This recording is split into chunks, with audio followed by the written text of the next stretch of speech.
આદિવાસી સંસ્કૃતિ અને તેની પરંપરાનું પ્રતીક એટલે પાવરી.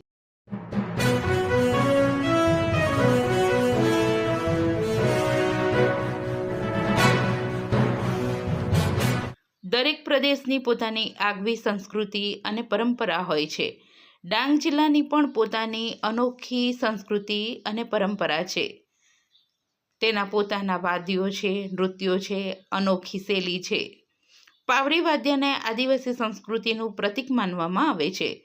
પાવરી એ એક સંગીતનું સાધન છે જે ખાસ કરીને દૂધીમાંથી બનાવવામાં આવે છે. દૂધીને કોતરી, બિયા કાઢી પોલી કરવામાં આવે છે અને તેના ઉપલા છેડે વાંસની 2 પોલી સળીઓમાં કાણા પાડીને ગોઠવવામાં આવે છે. જ્યારે નીચલા છેડે બળદનું શિંગડું અથવા તો તાડના પાનનું ભૂંગળું બનાવીને ગોઠવવામાં આવે છે. વચ્ચેના જોડાણ માટે મધના મીણનો ઉપયોગ કરવામાં આવે છે.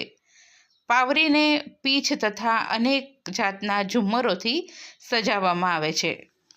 ડાંગ જિલ્લાના ચિંચલી નજીક આવેલ હનવતપાડા ગામના પાવરકર નિંબાભાઈ બેરમ પાવરી વાદ્ય બનાવવાનું કામ કરે છે. જેઓ વાદ્ય બનાવે છે અને વગાડે પણ છે. નિંબાભાઈ નાનપણથી જ પાવરી વગાડે છે. મુખ્યત્વે ભાયા કાર્યક્રમમાં આદિવાસીઓના સાંસ્કૃતિક કાર્યક્રમ સિવાય તેઓ અન્ય કાર્યક્રમોમાં પણ જાય છે.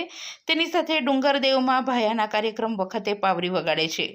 પાવરીના આ કલાકાર માટે તેનું રોજગારીનું સાધન જ પાવરી છે. નિંબાભાઈ ફક્ત પાવરી વગાડતા નથી પણ તેને રિપેર કરવાનું અને નવી પાવરી બનાવવાનું પણ કામ કરે છે. જેમની પાસે ગુજરાત અને મહારાષ્ટ્રમાંથી ઘણા કલાકારો પાવરી માટે આવે છે.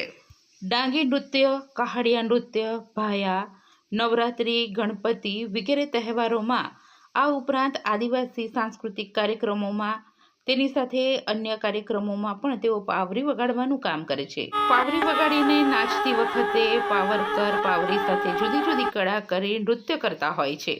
ડાંગ જિલ્લામાં પણ પાવરી વાદ્યનું અનેરું મહત્વ છે. પાવરી વાદ્યને આદિવાસી સંસ્કૃતિનું પ્રતીક માનવામાં આવે છે. ડાંગ જિલ્લામાં ગિરિમથક સાપુતારા ખાતે મોટાભાગે કલાકારો પાવરી વાદ્યથી તેની સાથે નૃત્ય કરીને સહેલાણીઓનું મનોરંજન કરતા હોય છે.